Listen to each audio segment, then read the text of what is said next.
when we normally have a break in between the judges' lunch and the actual puppy show starting. So I will bring hounds out, and I will, currently they're all in the back of kennels, that's why it's so quiet. But I just thought if I bring them to the front initially, they'd make a lot of noise and you'd be struggling to hear me. So for those of you who don't know me, my name is Shepley and I'm a professional huntsman here at the Vale of Lune. I'm just going into my 9th season hunting these hounds here. Congratulations. I first came to the kennels when I was 16, and I did used to work for the previous huntsman, the previous longest standing huntsman, which was Mr. Clive Richardson. So I came from school, came here, didn't have a clue about hunting hounds or how the countryside worked. And it was fantastic working with Clive, because Clive taught me basically everything I know now, and it's very good to gain lots of experience elsewhere from different people, and bring that experience with the knowledge and the experience that I've gained here in kennels and put that all together and pick the best bits from lots of different people. So the Vale of Lune Harriers is a non-profit organisation and is funded solely by the joint masters, members and indeed its hunt supporters. So the hunt kennels here, situated in the deer park, was once is in the grounds of land which used to belong to Hornby Castle. I believe you've been to Hornby Castle and had photographs there. So the deer park here, as you can see at the top of the wood, very, very high walls. And all this pasture here, that is the boundary up at the top, and it follows the deer park right the way round. This would have housed a herd of deer, which would have provided meat for the castle. That was hence the name Deer Park. And this is our boundary wall here on the left, just behind the horses. And again, it is a huge wall, but in the hope to actually stop the deer jumping out. So the hunt kennels themselves, being the main asset of the hunt, was left in trust to the Vale of Lune. Now, a trust is a legal agreement where you give property to trustees for a benefit of an individual party. So in our case, the kennels was left in trust to the hunt for the benefit of the hunt. And we, as I say, we are custodians of the hunt. We're very passionate in preserving and protecting not only the kennels and our hounds, but also our hunting for our future generations. And I'm sure you'll all agree, we all want it to continue, and long may it do so. When were the kennels and things built? That's my next one. Sorry. So the Vale of Lune as we know it was formed in 1866. Wow. But not originally kennelled here in the deer park. The hounds have been based here in the deer park, Hornby, since 1895. And in 2016, so it's nearly 160 years. We did have a 150th celebration in 2016. And again, I think this is a huge milestone in our survival, having diversified with that of the 2004 Hunting Act. So the Vale of Lune Harriers hunt a tract of country lying the borders of North Lancashire, North Yorkshire and South Cumbria. And it's not uncommon on a day's trail hunting to cross borders several times. So the Vale of Lune country is mainly grassland. We do have quite a lot of old pasture with little plough, with a small percentage of woodland, although our plough and arable country and certainly woodland is definitely on the rise.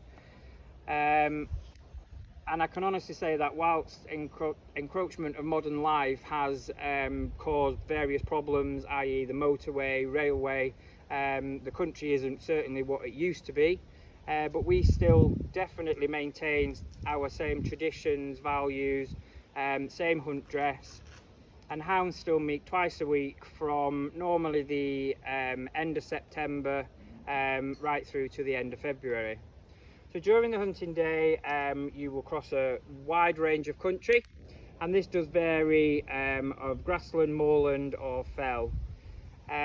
Whilst we do endeavour to keep away from road work as much as we possibly can, there will obviously be occasions when we have to use road work to gain access to other country, or using farm tracks depending on how wet the country is to get through to where we actually need to be. So most of our jumping when we're following hounds is generally optional. Gone are the days of us hunting live quarry. Now we do trail. Gone are the days of hunting live quarry and following where he or she may go. And like I say, most of our jumping is optional, so we can work out routes where everybody can get through, or if not, there'll be a gate and a area where they can actually get through. So since the hunting ban of wild mammals, which was passed in Parliament of 2004, the Vale of Lune hounds now follow a pre-laid trail and work within the law. This is often done off horseback because we can simulate probably better on horseback and design our day better using our country and certainly better route for the horses because a horse has laid it in front. However, there is times when we do use people on foot and also on quad bike as well. Now, some of our joint masters they want to get very involved in country and get involved within trail laying. But me myself, I will often speak to a trail layer and I'll say, right, this is where I'd like you to go. We've put new hunt jumps in here. And then the masters on the day are saying, yes, well, we're going, I'll say, well, no, it's fine. No, we're going over. Because I still want the joint masters to come out and enjoy their day as though they was hunting traditionally and not knowing where they're going. Right. Because I do feel sometimes it can be too contrived in what we do. Whereas if I can keep them entertained and have a run where they don't know where they're going, I think it's perfect and it ticks all the boxes for everybody. How many runs do you do? How many runs do you do in a hunt? Again, it varies. It does vary. If we meet from Kennels and we go down the home towards Kirby Longsdale on the flatland there by the River of Lune, by the Vale of Lune, we can often do maybe 4 or 5 up, but shorter runs rather than longer. Our country, we have a lot of farmers and landowners which again, once upon a time they would have been huge estate farms, but you know, they sell patches off here and there, and we end up with little, you know, lots of, I mean, I can speak to 15-16 people to organize one day. Wow. And obviously that's twice a week. Yeah. Done that one. So the Vale of Lune hounds, we currently keep 17 and a half couple of hounds in kennels, and this is a mixed pack of both dogs and bitches. This is including our puppies as well. Our last litter, we did have 8 whelps in that litter, so 4 couple of hounds, and I will bring those out later on to see you. So it is a mixed pack of both dogs and bitches, and I do keep them separately, certainly over the summer months, not only to aid better hound management, but also to prevent any unwanted litters as well. So several times a year, the joint masters and I, we will look at our pack, we will look at our hounds, whether they've done well at showing, their hunting career from the previous year. We will select our best dogs and bitches, and we will line the bitch here in kennels with the dog that we have selected. Now, we do have several bloodlines running in kennels, but obviously sometimes we do have to go out to prevent those getting too close here in kennels. So once the bitch has whelped her puppies, we look after them here in the kennels. After their first and second inoculations, our puppies go out to puppy walk. Do your puppies go out to? No. Very few hunts in the U.S. puppy walk. Yeah. That's where they go. So I will explain. Ours still do. I will explain about puppy walking if you want me to. Does any? Please. Yeah. So puppy walking, when the hounds have had their first and second inoculations, we would give our puppies to either a member of the hunt, friends of the hunt, to farmers, landowners, and to let people take the puppies and to treat it as you would your own dog. So the idea being that if you would take your own dog to an agricultural show, to a horse show, you take it to the shop with you take it to the park with the children, and you'd let it see as much life as it possibly can as a puppy. You would allow it to see sheep, cattle, other dogs, as I say, children, farm machinery, etc. And this is a vital part for us, that our puppies go out to walk, because that is a early education for them. It teaches them their names, and it also teaches them to accept hound couples when they actually come back to kennels. Now, some of my puppy walkers will ring me and they'll say, hi Stephen, I've got these puppies here, they're trashing my garden, they're pinching my socks and knickers off the line. I really need to bring these puppies back to you at kennels. And I'll say, well, I'm really busy this week, can you give me a ring first thing next week, and I'll arrange to bring them back. So for the next 2 weeks I'll completely ignore the calls, thinking, well, I don't want them back just yet, they're too young to come back, don't want them back just yet. And eventually they normally turn up in a crate in the back of a car, and they turn up with a stressed out puppy walker saying, I've had enough, literally, I can't keep him in anymore. Because obviously once their hunting instinct Kicks in and they're starting to use their noses, they get their heads down. As cute little puppies, they're very biddable and they will go and come back, they're easy to control. But as soon as they're ready for work, and I'll tell my puppy walkers this, you will know when they're ready for work and when they're ready to come back to kennels. So like I say, they normally turn up, pulling the hair out, I've had enough, here they are. So the puppies... We still have ours, just saying. Have had Harriers from puppies and raise them as their own, so they know that they didn't know they had an option. We're pup. Mine was too far to send Well, when Faithful won her 19-inch bitch class at Peterborough, I actually said to Pippa, who walked her, and I said, you need to be ready on the outside of the ring. I said, because if she feels like it, she would just ping over them, over these hurdles. I said she would ping over them and she'd be back home before us. I said, because she'd just keep going. Bless her. So once our puppies come back into kennels, they learn the very, very basic kennel routine of moving from kennel to kennel, from lodge to lodge, out into the grass yard, feeding routine with them, moving around kennels and gaining more confidence within a pack. Very little of them come back. Obviously the first few days they actually come back to kennels, they think, where the hell am I? But they very, very quickly, their instinct kicks in of being a pack animal.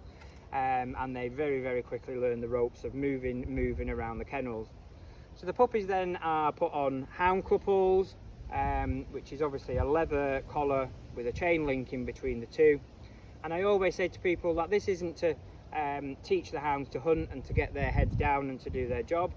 I said this is to teach them the basic commands when we're out on exercise with them. So just like you would your own dog, you would give them the same commands. You would give them, frequent frequent commands, often repetitive with them, and very, very quickly they get to learn. Obviously, they get to learn this. The puppies, obviously, they gain my trust. I gain their trust. Eventually, it's time for couples to come off, which is a horrible time because they have enough confidence, a bit too much confidence sometimes. And no, it's a lovely time when you see that switch just click in them, and they kind of, oh, I'm listening, I'm doing as I'm told, and you think, hey, good boy. And then obviously they continue, and hopefully then we would breed from them like later on down the line. So here at the Vale of Lune, we do feed a mix of both flesh and biscuit. So we don't operate a commercial fallen stock service. We operate a fallen stock service for our farmers and landowners who allow the hunt to cross their land. We have a drop-off service, so the farmer has to live local enough that they can drop off their carcass here at Kennels. And a big part of my job, not so much this time of year, it does quieten off, but a big part of my job is then to process that fallen stock, butcher and to feed to hounds. If you ask me the question of which would you rather feed, I would rather feed flesh to hounds. Hounds would probably require more flesh than they do beef. Well, they do certainly, because it's a lot higher in protein. They still stay fuller for longer. It obviously reduces our cost. We still have an outlay to pay on the dead stock because we pay for the removal of the dead stock. So you don't have the incinerator? We don't have an incinerator here. It all goes into a skip and then that goes off for rendering. Okay. Obviously we have our licenses. We're checked several times a year from DEFRA, the Animal Plant Health Agency, environmental health, and I've had to do several, including my gun license, and also my WATOC license, which is welfare at the time of killing, for any animal which I'm licensed to slaughter. So they're not allowed to bring an animal to kennels to be put down. I have to put that down on site, because otherwise the animal would be unfit to travel, and therefore they could get done for that. If they was pulled over, they could get done for that from their end. So I always say to them, ring me and I will come out and euthanize on site, but then they have to bring it back to me. So the hounds, the Vale of Lune hounds are registered in the Harrier stud book with the Association of Masters Harriers and Beagles, which was founded in 1891. So the stud book is different than that of the Kennel Club, although Harriers are now a registered breed with the Kennel Club, which I think is fantastic. And all of our lineage here at the Vale of Lune can be traced back to 1891. And this is either electronically online or on paper form, which we have as well. So during summer months, hounds and horses have a slower pace of life. We do have a couple of horses here at Kennels today. The bay horse Oscar, he's one of my main horses. I've had him since a 3-year-old. He's now 16. Wow. So he's had a good hunting career. He knows his job inside out. If I could hunt him 5 days a week, I would, because he's brilliant at his job. He loves his hounds. If occasionally hounds get away and you think, right, where are they? I'll leave him to find them, because I can always tell as soon as he looks and his ears prick, I think, right, that's the direction hounds are. Obviously they have much better hearing than us, and 9 times out of 10 he's right.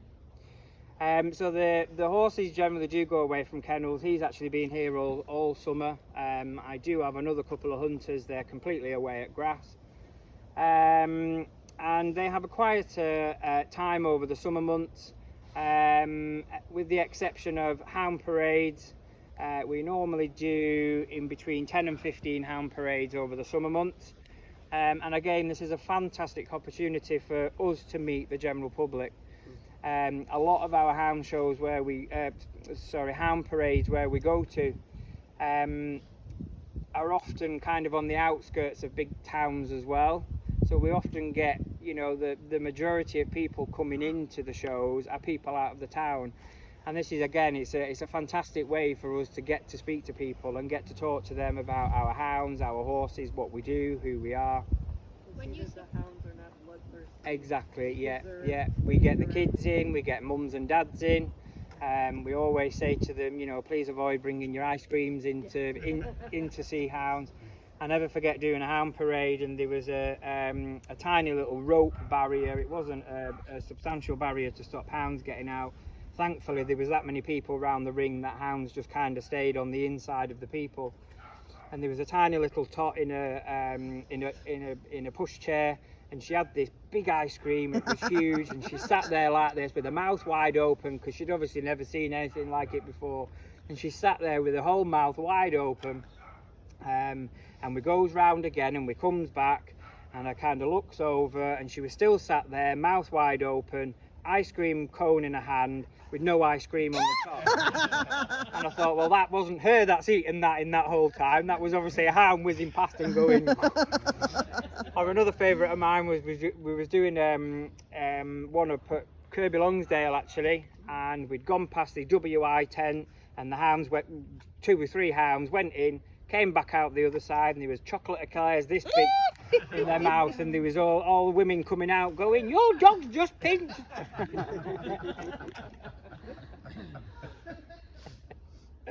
Like, have you met a Harrier? None of us are surprised by that. It was right on the tip of my tongue to say it's not a dog, it's a hound, madam. But she was that cross, I think she'd have linked me off my horse. Yeah. I said, "Oh, I do apologise." And again, I do think that our hound parades is a fabulous opportunity for the hunt to meet general public, and also let the young pups, our unentered for that time, to go to these shows and to see so much more. Again, just trying to get them to be a bigger, better hound for when the trail hunting season does actually start. So we normally show at Great Yorkshire Show, Peterborough Festival of Hounds, which obviously we saw some of you there the other day, all of you there, maybe. Yep. Was you all there? Yep, we were all there. We were cheering.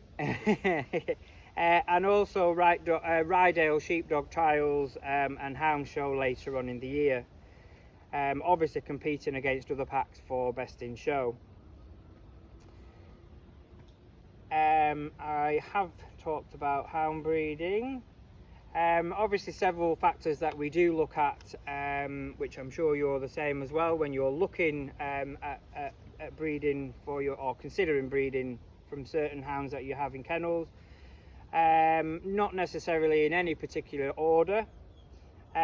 Conformation, you want a hound with good conformation. The idea being that if you've got a hound with good conformation, then this would be able to stand up to a full day without taking too much out of that hound, and be able to last a long time.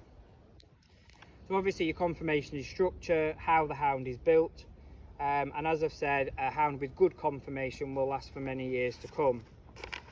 Biddability is the next thing that you would look at, so how biddable the hound is, and how willing they are to accept and to follow instructions given. Hunting ability, scenting ability, how well the hound gets its nose down and finds the scent that we want it to. And to work as part of the pack as well. You're not necessarily going to breed from a hound which is quite willful and would always kind of go off on her own, because then she or he is constantly, it is normally the ladies to be fair, who are constantly taking everybody else away and trying to split the pack, which is, again, you can often say to yourself, well, is it a jealous hound, and is she doing that because, you know, she hasn't found the scent? And then that would then split the pack and potentially cause problems later down the line. A big thing for me is voice and certainly how the hounds sound. It's certainly no good breeding from a mute hound, from a hound that doesn't speak when out hunting. Obviously being a pack animal, it not only lets me know as huntsman that they found the scent and they're away, but it also lets the rest of the pack as well know, basically saying to them, come to me. So I always say to the kids when I'm talking to them and I'm saying that hounds speak, like they all look at each other going, I say, well, not speaking like I'm talking to you, but this is the joyful noise that they make when they found the trail for them to hunt. Obviously for me, a mute hound would be no good to breed from.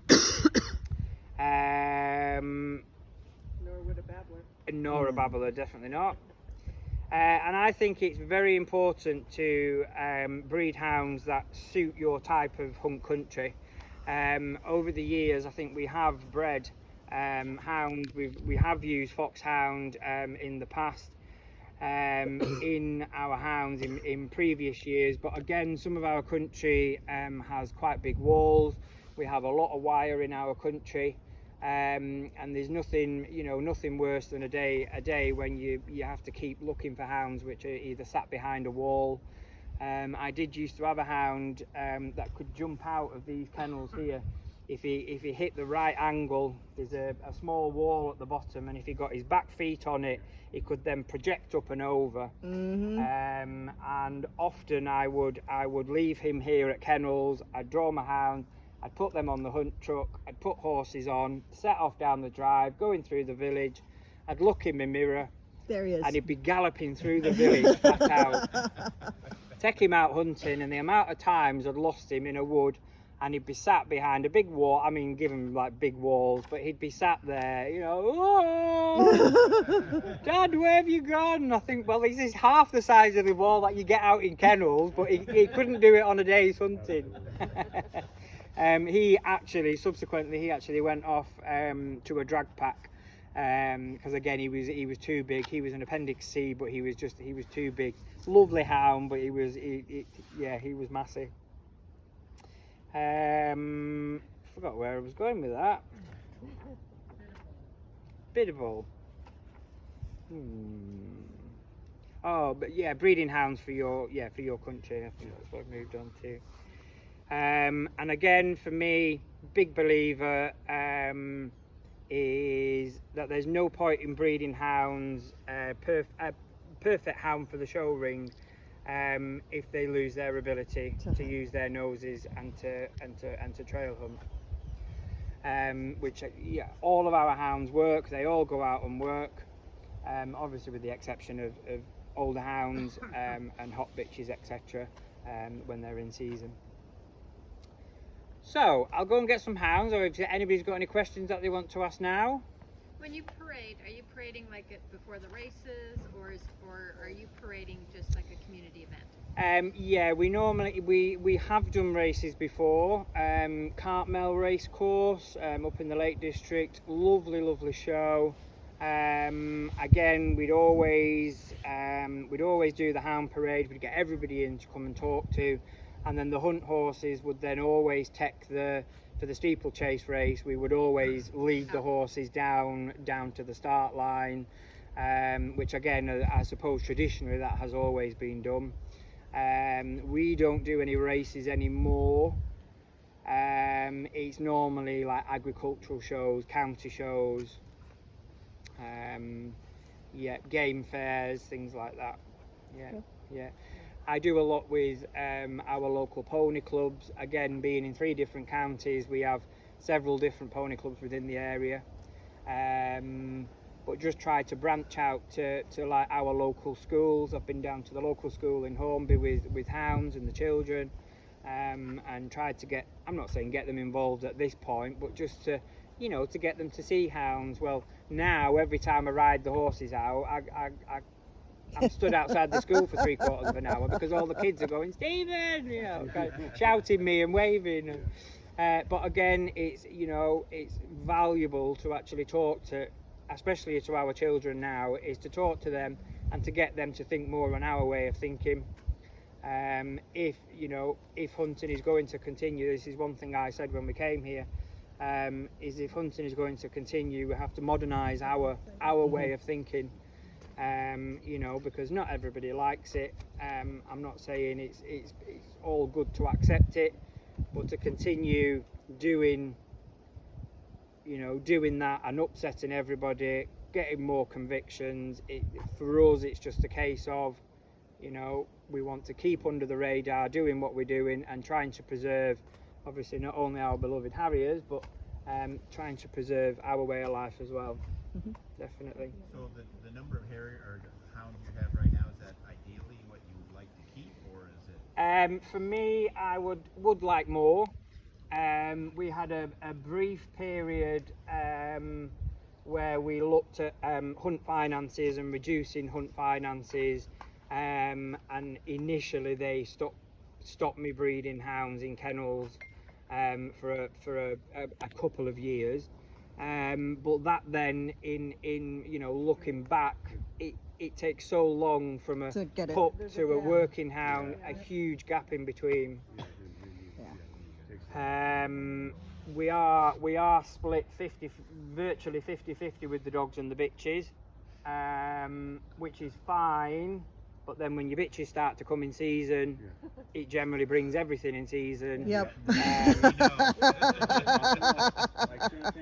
So then, so then you've obviously then just got your dogs to come, and I think, well, in some cases you want more bitches, in some cases you want more dogs. With us trail hunting, I will say we can afford to take less hounds with us, and because our trails, it's quite choreographed, and our trails are choreographed in an area where we want them to go. The hounds generally do last longer. It's not taking quite as much out of them since trailing, but we certainly this last litter that we bred is a beautiful litter, really nice litter. What scent do you use for your dog? So we have used a fox urine, which we had to purchase that in. But I think now, from the association's point of view, I think that they're looking at again to try and get away from using a live animal scent, to try and use a synthetic scent. Yeah. One other question, I know some Peterborough and things are asking, some livery was green, some was red. I explained that the red was granted by, I don't know the year, who did that for? Yeah. So it was a joint meet at Horton Towers, which is a bit further down Lancashire, which is actually in Holcombe Country. Okay. And it was a joint meet when the king came up and he hunted. It was a joint meet with all three packs. Traditionally, obviously, your Harrier packs would have normally wore green. And he came, he had such a fantastic day, he absolutely loved it. And this was when he awarded the 3 Harrier packs in the north to wear his livery, which was scarlet, which is obviously why we wear.